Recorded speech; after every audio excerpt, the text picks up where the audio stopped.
मित्र हो, आपण नेहमी ऐकतो कठीण समय येता कोण कामास येतो. आपल्याला अपेक्षा असते की ज्यावेळेस आपल्याला कठीण प्रसंग येतो, कठीण परिस्थिती येते, त्यावेळेस कुणीतरी आपल्या मदतीला आलं पाहिजे. आपण मदतीची अपेक्षा का करतो की आपण स्वतःला कमकुवत कमजोर अनुभव करतो आणि ज्यावेळेस संघर्ष करण्याची वेळ येते, परिस्थिती तुमच्या आवाक्याच्या बाहेर तुम्हाला वाटायला लागते, तेव्हा तुमच्यामध्ये भीतीचं वातावरण तयार होतं. आता ही भीती जी आहे ती अनेक प्रकारची. काहीतरी गमावण्याची भीती असेल, मग तो पैसा असेल, शक्ती असेल, प्रतिष्ठा असेल, पद असेल, किंवा मृत्यूची भीती असेल, किंवा वेदनांची भीती असेल.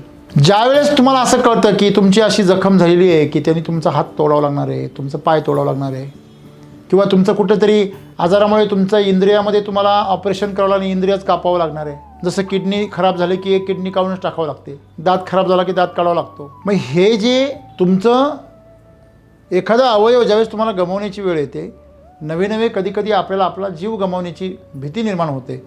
अशी विविध प्रकारची भीती आमच्यामध्ये निर्माण होते.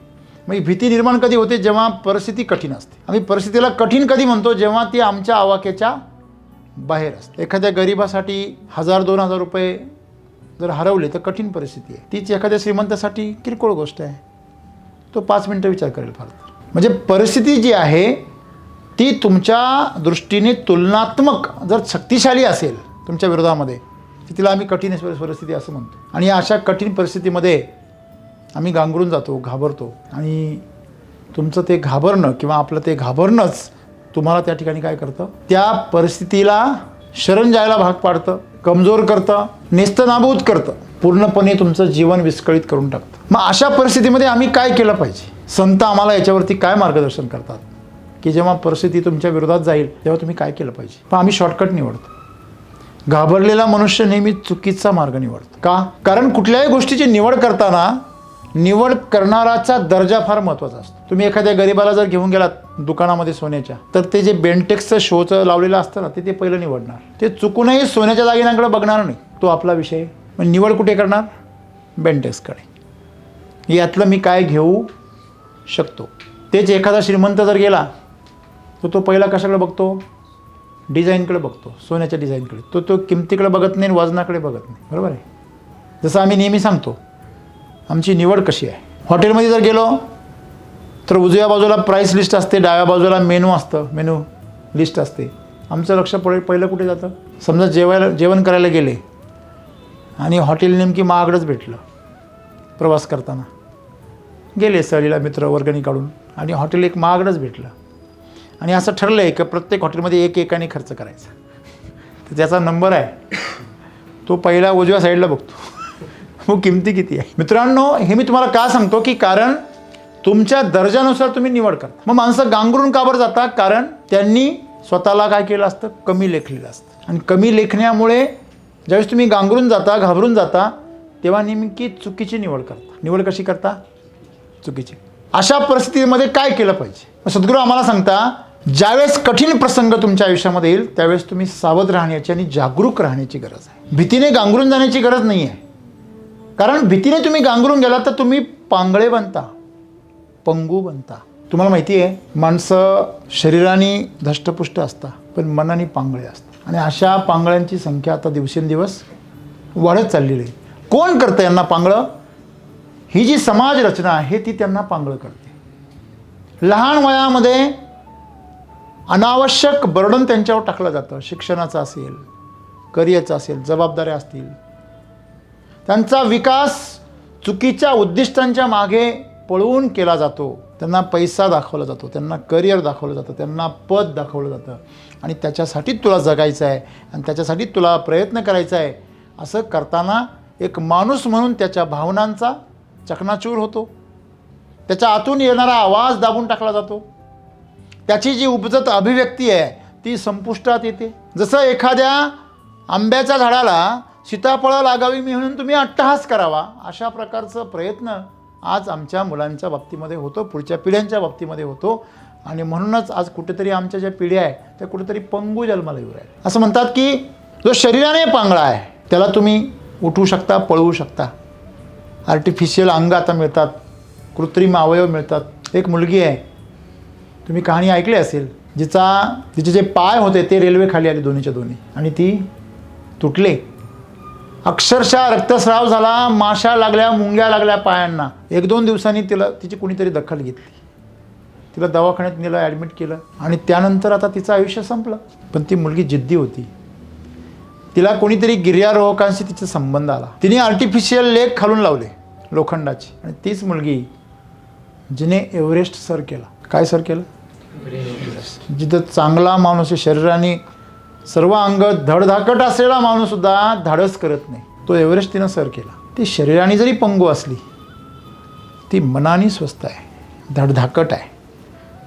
आणि उरलेल्यांची समस्या अशी आहे की ते शरीराने धडधाकट आहे पण ते मनाने पंगू आहे. मित्रांनो, आणि मग हे जे मनाने पंगू आहेत त्यांच्यासाठी सद्गुरू काय सांगताय का तुम्ही सावध जगलं पाहिजे आणि सतर्क राहिलं पाहिजे. तुम्ही तुमची चेतना जागृत ठेवली पाहिजे. आणि नेमकी जेव्हा आम्ही घाबरतो तेव्हा आमची चेतना काय होते? निष्क्रिय होते, हरवून जाते, विसर पडतो. अरे माझ्या लक्षातच नाही आलं असं आपण म्हणतो, बरोबर आहे. आणि म्हणून सद्गुरूंना आम्हाला सांगावं लागलं की तुमची भीती तुम्हाला पांगळं करते. घाबरणं हा प्रकृतीचा स्वभाव नाही आहे, ही विकृती आहे. काही लोकांना असं वाटतं सर, जसं माणसाला आनंद होतो, दुःख होतं, जसं माणसाला वेदना होतात, जसं माणसाच्या अभिव्यक्ती असतात, गाणं, नाचणं, तसं भीती पण एक नैसर्गिक आहे. नवे भीती नैसर्गिक नाही आहे, भीती माणसाने निर्माण केलेली आहे. लहान मूल तुम्ही बघितलं असेल तर ते कधीच कशालाच घाबरत नाही, ती प्रकृतीची निर्मिती आहे. त्याला घाबरायला कोण शिकवतं? बू आला हा कॉमन डायलॉग आहे आपला मराठीमध्ये. बू आला, आता हा बू काय आहे? बुवा तर समजतो, बू काय आहे? हां, बागुलबुवा आला, हा बागुलबुवा पाहिलं कधी कोणी? फक्त लहानांसाठीच असतो तो, मोठ्यांना कधी पाहिलेलं नाही तो कधी. पण मोठेच घाबरवतात का? मोठी जायली पिढी मागच्या पिढीला सांगते असंच म्हणायचं असतं. हां, आहे की नाही? ॲक्च्युली ही विकृती आहे.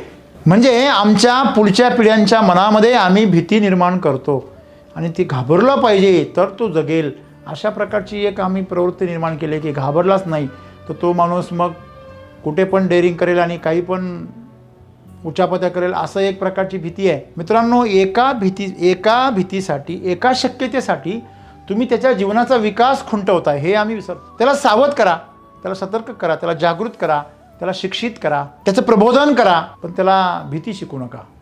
मग हेच आहे, आम्ही कुणाला सतर्क राहायला शिकवत नाही, सावध राहायला शिकवत नाही, घाबरायला शिकवत, हे की नाही? मित्रांनो, जीवनामध्ये माणसाला भीती जेवढ्या प्रमाणामध्ये अडवते प्रगतीपासून तेवढं कोणीच अडवत नाही. कशाची तरी भीती आमच्या मनामध्ये नेहमी असते आणि ती भीती ज्यावेळेस घर करते ना त्यावेळेस तुमचं आयुष्य पूर्णपणे पोखरून टाकते. जसं एखाद्या उधईने दिमक असते ना, ती एखाद्या लाकडाला आतून पोखरून टाकते. एखादा भोंगा लाकडाला आतून पोखरून टाकतो आणि बाहेरून फक्त पापुद्रा शिल्लक राहतो. असल्या प्रकारचं जीवन आजकाल आम्ही जगतो. आणि म्हणून सद्गुरूंना याच्यात लक्ष घालावं लागलं. ते सांगता की ज्यावेळेस तुमच्यावर कठीण परिस्थिती येते त्यावेळेस तुम्ही त्या कठीण प्रसंगामध्ये गांगरून जाऊ नका, त्याचा सामना करा. का करा? कारण तो कठीण प्रसंग तुम्हाला मजबूत करण्यासाठी आलेला आहे. जर तुमच्या जीवनामध्ये कठीण प्रसंगच नाही आला तर तुमचं जीवन फार निभळट होऊन जाईल, कमकुवत होऊन जाईल. आपण नेहमी SCT वैदिकमध्ये शिकतो की अरे वारा आला पाहिजे, वादळं आली पाहिजे. वादळं आली तर पडण्याच्या भीतीने झाडं आपली मुळं, पिकं आपली मुळं खोलवर रुततात, त्याने त्याला जास्त न्यूट्रियंट्स मिळतात, जास्त पाणी मिळतं, झाडाचं खोड मजबूत होतं. जेवढी मुळी लांब जाईल तेवढं खोड जाड होतं. आम्ही त्याच्या बुडाशी पाणी सोडतो आणि मग म्हणतो आमचे झाडं वादळात उलटे का पडतात? मित्रांनो, आमच्याकडे जागरूकता नाही म्हणून आम्हाला कळत नाही आम्ही काय करतोय. मग त्या झाडाला पोषणाची गरज आहे, त्याला तुमच्या आधाराची गरज नाही आहे. निसर्गाने त्याला सक्षम बनवलं आहे, त्याला दिली आहे अवयव त्याने. ज्यावेळेस ऊन पडतं कडक त्यावेळेस ते स्वतःची पानं जाड करतं, पण आम्ही त्याच्यावरती जाळी घालतो. खाली मुळाशी काही घालण्यापेक्षा त्याच्या डोक्यावर घालतो, बरोबर आहे? मला सांगा, तुम्हाला दुधाने आंघोळ घातली पाहिजे का दूध खाऊ घातलं पाहिजे? मग अभिषेक कशाने होतो? दुधाने, भले त्याला खायला कधी भेटलेलं नसावं, बरोबर आहे? म्हणजे सांगण्याचं तात्पर्य काय आहे? आमची दिशा काय झालेली आहे? चुकलेली आहे. आम्हाला संघर्षाच्या बाबतीमध्ये आम्ही फार चुकीच्या कल्पना करून ठेवलेल्या आहे. जर ऊन पडलं, पाणी कमी पडलं झाडाला तर त्याला ताण बसल्यामुळे त्याची उत्पादक क्षमता काय होते? वाढते. त्याच्यावर जर कीड पडली तर त्याच्यामध्ये अल्कलॉइड्स वाढतात, त्या किडीला थांबवण्यासाठी, आणि त्याच्यामध्ये औषधी गुणधर्म तयार होतात. हे आमच्या शेतकऱ्यांना कोणी कधी शिकवलंच नाही. जर आम्ही आजारी पडलो तर त्या आजाराबरोबर आमच्या शरीराला आम्ही लढवायला शिकवलं पाहिजे. पण आजकालची पिढी अशी आहे की जर आजारी जर कोणी पडलं तर इकडं छी केलं का दुसरी छी करायला दवाखान्यामध्ये असतो, तो आ केलं का छी करायला दवाखान्यात. पागलपणा आहे. एवढं घाबरता तुम्ही मरण्याला? तर तुम्हाला जर खरोखर सक्षम व्हायचं आहे, तर तुम्हाला शरीराचा रोगांबरोबर किंवा प्रतिकूल परिस्थितीबरोबर सामना करण्याचा सराव केला पाहिजे. तुम्हाला माहिती आहे, आपली जी मिलिटरी असते ती दरवेळेस काय करते? युद्धाचा सराव करते. अग्निशमन दल असतं, अतिसुरक्षा दल असतं, ते मधून मॉक ड्रिल करतात. माहिती तुम्हाला? मॉक ड्रिल म्हणजे एक प्रात्यक्षिक करतात की प्रत्यक्ष घडलं तर काय करायचं अचानक, म्हणून ते सराव करतात.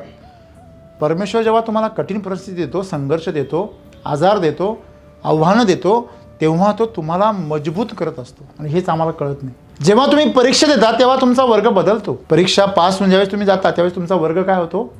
बदलतो. पण तुम्ही परीक्षाच नाही दिली तर तुमचा वर्गच बदलणार नाही. तुम्हाला कळणारच नाही की तुम्ही कुठपर्यंत आलात.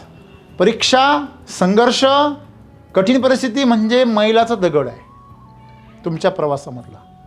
आणि जर तुमच्या जीवनामध्ये कठीण प्रसंग येत नसतील, संघर्ष होत नसेल, तुमच्या मनाविरुद्ध काही होत नसेल, तर तुम्ही समजून चुकायचं आहे की तुमचा प्रवासच स्लो आहे. तुमच्या जीवनामध्ये प्रगती नाही आहे. तुम्ही पठार अवस्थेमध्ये जगता आहात. तुमच्या जन्माला काही किंमतच नाही आहे. नवे तुम्ही जगतच नाही आहे.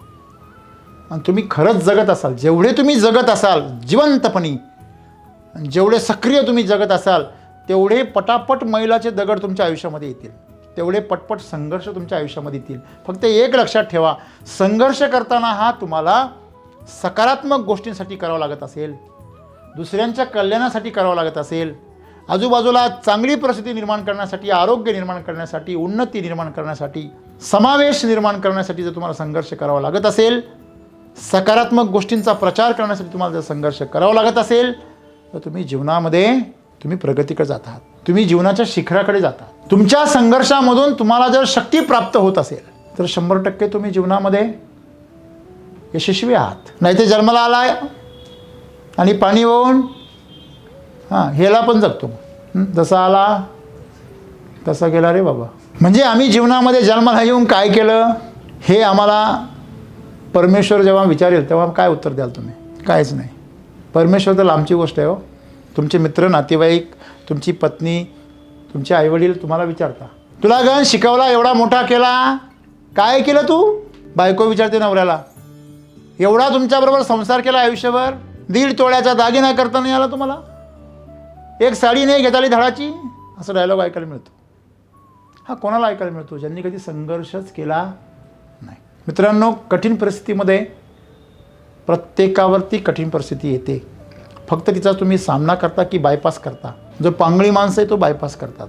जी सुदृढ आहे ती माणसं त्याचा सामना करतात. ज्यावेळेस तुम्ही संघर्षाचा सामना करता त्यावेळेस तुमचं जीवन काहीतरी वेगळं बनून जातं.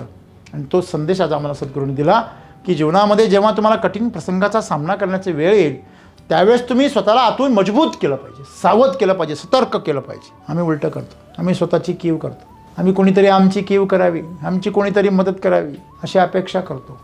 कोणीच नाही, तुम्हालाच तुमची मदत करायची आहे.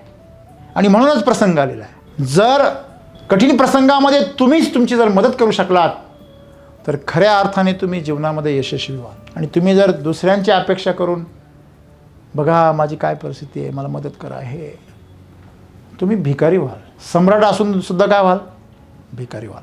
आणि म्हणून खरोखर जर आयुष्य सुंदर जगायचं असेल ना तर कठीण प्रसंग आल्यावर परमेश्वराचे आभार माना. माझा वर्ग बदलणार आहे, मी नवीन वर्गात जाणार आहे, मला नवीन जबाबदारी मिळणार आहे. आणि नवीन जबाबदारी मिळण्याच्या अगोदर एक काय असते? ॲप्टिट्यूड टेस्ट असते ना, पात्रता परीक्षा. तुम्हाला येणारे संघर्ष, कठीण प्रसंग ही पात्रता परीक्षा आहे प्रकृतीची. हे ज्याला समजलं त्याच्या जीवनामध्ये उन्नतीच होत राहते.